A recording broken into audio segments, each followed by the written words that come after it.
Hello students. Today we are going to continue with our fifth chapter. Right, in previous lecture we have completed concept, meaning and characteristics of staffing. Now importance, that what is the importance of staffing for the business organization, and staffing as a part of HRM, that is human resource management. We have already understood the concept of HRM in the first chapter, right? That characteristics and the importance of HRM, that is human resource management. Okay, so starting with the importance, right? See, uh, that any business organization without their staff, without the human resource, they are only just a mere skeleton, right? See, that four factors of production that we know, right? That physical assets they are going to put or they are going to be there into the particular production system, but the human resource, the manpower, staffing, they are going to play very important role. Why? Because they are the only one that they are the living beings, right? So they have that feelings, their emotions, that different type of interests and different skills will be there. They are going to, they are the particular one who are dynamic. They are going to what? They are going to put more efforts in getting the business objectives done, right? We cannot only consider them as a, that are physical assets only. No, it is not like that. We need to consider them as, we need to consider them as what? We need to consider them as the invaluable asset, right? Because the force of this particular manpower, they can what? They can give the maximum or a best result to the business unit or business organization, right? Some expert, they have said, okay, by mind your man and man will mind everything for you, right? If you're maintaining your manpower, you are giving that satisfaction to the manpower, you are maintaining their interest, likes and dislikes, that whatever that you are thinking of them, then obviously your man, they are going to what? They are going to do everything for you.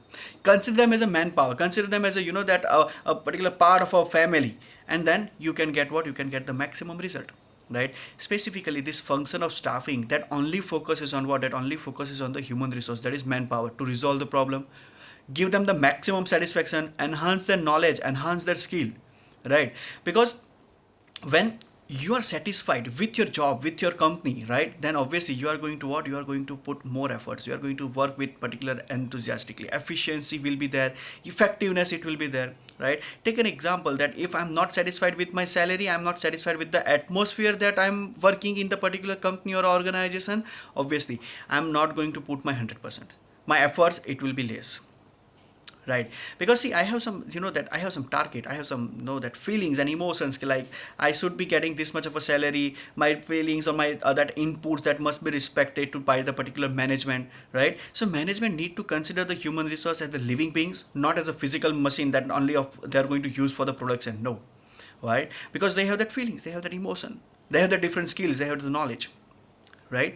So that we need to what? We need to consider them as the particular assets of the business, that they are going to what? They are going to give maximum outcome, maximum result to whom? To the organization. They can contribute towards what? They can contribute towards the result, right? That is the achievement of a business objective, right? Now with this point we can understand the importance of particular staffing. First, that is driving force. Driving force, that means what? Only an efficient staff and a contented, that means they are satisfied, right? Whatever the work they are getting, whatever the salary that they are getting, they are satisfied, right? They can what? They can accomplish the business objectives easily. Production, right? See, land, capital, entrepreneur, they are the one who are going to coordinate with the labor, right? If labor they are not working properly, whatever the efforts that they are going to put into practice, if they are not doing it practically, if they are not doing that 100%, obviously business objectives cannot be achieved, right? So with the help of other factors of production, this manpower, the labor, they are going to what? They are going to achieve the business objective easily. But when they are efficient, when they're contented, whatever that they are getting, right? Like sometimes, that salary is not the concern, sometimes the position is, right? That yeah, I deserve to be in the middle level of management, then I should be getting that particular position. If I'm not getting it, then also I will not be contented with whatever I'm having, right? So first and foremost, they are the driving force of what? Are the driving force of the business organization, right? They can what? They can achieve the business objective easily with the help of other factors of production. Second, it is a dynamic activity. See, manpower, as I said, right, you employee or the human resource, they are going to have what? They are going to have the different skill, they have the different innovative ideas, right? So they are going to put dynamism into what? Into the business objective, in the achievement of the business objective, that various activities that need to be performed, right? Various plans that will be made, various techniques that will be implemented, various methods that will be implemented, so that the business objective can become very easy, right? So it puts what? It puts the dynamism. Yes, that same thing that can be done into the different ways. With the help of what? With the help of a skill that a person is having, the employee is having. Okay, getting my point. Then third, important for other functions of management. See, as I said, who is going to do the coordination? Who is going to do controlling? Who is going to do the planning and the organizing? Obviously the manpower, right? So staffing is all there, that you know that it is present in every function of a management. Without staffing, without staff, without particular that employee, they are not going to think about what? They are not going to think about any function of the management, right? Planning is done by the human. Control, that is also done by the human. So from planning to control, what we need a manpower, right? If you don't have manpower, if you don't say, it is not like that, no any kind of invisible force that they are going to come and help the management. No. Who is going to help? Manpower, human resource, they are going to help. Getting my point? So it is important for the other functions of management, that staffing, that what they are going to do, they are going to put that particular person into that place which can be useful, which can be fruitful for the organization, for the business unit, right? So it is important for whom? For the other functions of management, right? Then limbs of business enterprise. See, planning, that is considered as a brain, that we have seen in the first chapter also and in the third chapter also, that planning is what? Planning is all about making an idea, everything. Now what are staffing? What are the human resource? What are the manpower? They are the limbs. That means they are the body parts of the organization, or we can say that it is a one kind of a blood circulation into the human body, right? That we have seen in the concept, that in a particular importance, right? That what is it like? It is like what? It is like a particular, a mere skeleton without a staff, right? That whatever you are planning, you are organizing, whatever you guys are doing, but if you don't have that manpower into the specific place, into the specific designation, then what is going to happen? Obviously your goal, that cannot be achieved. And on the other part, it will not be possible to run the particular unit without staffing, right? So they are the what? They are the particular limbs of the organization. No company or no business unit can ever imagine without staffing. They cannot start their work, they cannot particular do, or they cannot set the objective, or they cannot achieve the business objective. Getting my point, right? Then fifth, job satisfaction among staff. See, staffing, it helps in what? Staffing, it helps in resolving the complaints or whatever the grievances that our employees are having, right? That means whatever the complaints are there, they are going to be heard by the staffing department, right? Now proper planning will be there, that about what? About the distribution of work, division of work, right? Let's suppose for an example that I am having a mastery in the production department, and I will be put into the production department. So the likes and the dislikes, that has been considered by the management. So obviously I will be getting what? I will be getting that satisfaction, right? Proper remuneration, that is proper salary, that will be given, so that what can happen? That yes, I can do my work properly, efficiently and effectively, right? So ultimately the job satisfaction among the staff, that is going to what? That is going to increase through proper planning. That means planning for what? Planning for the distribution of work. Complaints, grievances of the particular workers, of the staff, that whatever the problems that they are facing, that resolution of the problem, that will always be there, right? So what is going to happen? Obviously they are going to what? They are going to be there, and particular satisfaction that can increase. And when satisfaction, when the person, when the employee is satisfied with their work, satisfied with the company, then obviously what is going to happen? Their efficiency, their effectiveness, that is going to increase. And when that is increasing, obviously result will be good. That means business objective can be achieved easily, right? Then harmony in relation. As connect this with the fifth one, that is when job satisfaction is increasing, obviously what is going to happen? That yes, there will be a harmony, that is cordial relation, that can be established through staffing, right? Proper distribution of work is there, so obviously the person will be knowing who is going to perform which task and which person, that who is the person that they are going to perform the production department, who is going to be there into particular marketing or advertisement, or a particular thing, that accounting department, right? So there will be what? There will be harmony in the relation, right? Proper care that will be taken for the particular person, for the employee, that what are the likes, what are the dislikes, what are the interests, what are the feelings and emotions, that will be respected. So obviously harmony in relation, it will be there, right? Then increase the prestige of the organization. See, when the manpower, they are respected, that is they are maintained, that business unit is maintaining the particular manpower for a longer period of time. So obviously what is going to happen? The prestige, the creditworthiness of the company, that is going to increase. Now let us take an example, right? Okay, if I'm satisfied with my job, I'm satisfied with the company, with the behavior of the management, so obviously what is going to happen? I will be talking good things about the company, inside of the company also and outside also, So obviously that will create the impact, that will increase the credit worthiness of the company in the market, in the particular society, right? Okay, yes, they are maintaining their manpower, they are fulfilling the particular that whatever the requirements of an employee is having, right? So obviously what is going to happen, the credit worthiness, their image is going to their image is going to improve, right? Then it continuous process, as long as the business activities are there, the business is going to exist, business unit is going to exist, staffing will always exist. No staff, no organization, no organization, no staff. Simple, right? So it, that existence of the staff, that existence of the human resource, it will always be there, it will always be there till the existence of the business unit. So that is why we can say that the staffing, it is the process of a staffing that is going to be what, that is going to be there till the end activities of the business. When the dissolution, it will be there. When the company that has been shut down, no staff will be there, right? So this 8 point that shows that yes, there is the importance of the staffing in the particular business unit. Okay, right?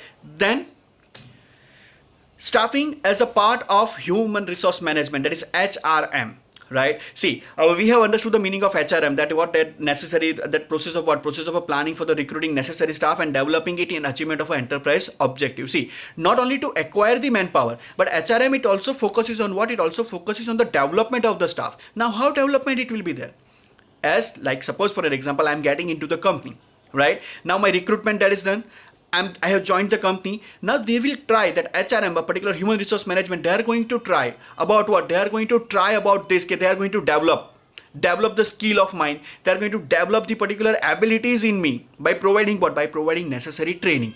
When training it will be given, obviously what is going to happen, my skill that is going to enhance, my knowledge that is going to enhance, as well as my ability to handle, to tackle the situation that has been arising into the business atmosphere, that can be what, that can be achieved easily. Getting my point, right? So nowadays, you know that it is in the modern era, a particular staffing department, it is considered as HRD, that is human resource development, or we can say that human resource department, right? And specifically they are going to be what, they are going to work for the development of the employees. So that's why I have used the word, that is the development, right? Now specific, if you go in any company, in a big company, right, huge companies, they are working on a large scale or medium scale, they are going to have what, they are going to have a specific HR department, right? They will be looking after the activities of the staff, they are going to look after the particular human resource that they are having in the company, right? Now what is the general meaning of staffing that we have seen in the first chapter? Recruitment, selection, training. It also includes like materialistic facilities, progressive wage system, employees welfare. While HRM, it only focuses on the growth and the development of a personnel. That means growth and development of whom? That growth and development of the employee, right? This particular department, they will be there a specific, you know, that departmental head who is having a specialized knowledge into the human resource, that is a particular department, they are going to be appointed. They are going to work on what? They are going to work on to the particular development of the staff, development of their employees, right? Formerly, the staffing was confined a filling of vacancies only, right? That there is a vacancy, so we are going to what, we are going to have that particular thing. But now it has been what, it has been become an important part of the HRM, that is human resource management, right? Not to acquire, not to filling up the vacancy, but if an employee is coming into the organization, it is the duty of HRM, that is human resource management, to maintain that particular employee for a longer period of time while enhancing their skill, knowledge and particular ability to tackle the specific situation that has been arising into the dynamic atmosphere of the company, right? Like see, specifically, you know that various teams that will be created into a particular human resource department, like recruitment team, those who are going to focus on the recruitment only. Then selection, it will be there, a specific team that will be assigned for the training purpose, right? Training mostly that will be given to the bottom level of management, and developmental oriented programs that will be there for the middle level and the top level officers, right? Because each and every people, they will be what, they will be focusing on the development, right? If I'm entering into the company, so I will be focusing on my own personal development, right? I need to focus on my work, I need to focus on the particular of my personal goal. Getting my point, right? So that HRM, that is human resource management, it is nowadays, it plays a very important role, right? And staffing, it has been included into what, it has been included into the human resource management, or we can say that human resource department, right? Getting my point? Okay. Then Process of HRM. See, process of HRM, that means what? It is divided into two parts. First, concern with the manpower planning. Now, what is manpower planning? Manpower planning, that means the filling up the particular gap. That is, suppose for an example, that we have what? We have the particular requirement of a staff in a production department of a 10%. Right? Then for the future requirement, the people, they are going to what? They are going to hire 10 people. That is what? It is a manpower planning, right? So in the first point, that is first point, that is to plan for required staff in the organization and increase the staff through new, right? That is to plan that yes, we are going to increase, we are going to expand the business, so we need a new staff, right? And increase the staff through new appointments, that is give the advertisement, right, into the particular newspaper or anything, right? And what we are going to do, we are going to increase the number of employees in the company by new appointments, right? Then second, according to time and the situation, necessary and selective reduction in staff. Reduction in staff, when it will be happen? When company is not having a projects, right? So sometimes this kind of a decision that need to be taken, right? That few employees, they will be what? They will be out of the job. We need to what? We need to dismiss them, right? Reduction of a staff, that is also a very important part of HRM, right? Then third, appropriate placement of staff. Now, what is appropriate placement? That means I'm having an experience in production department, so I must be placed, I must be appointed into the production department only. Now, how they will come to know?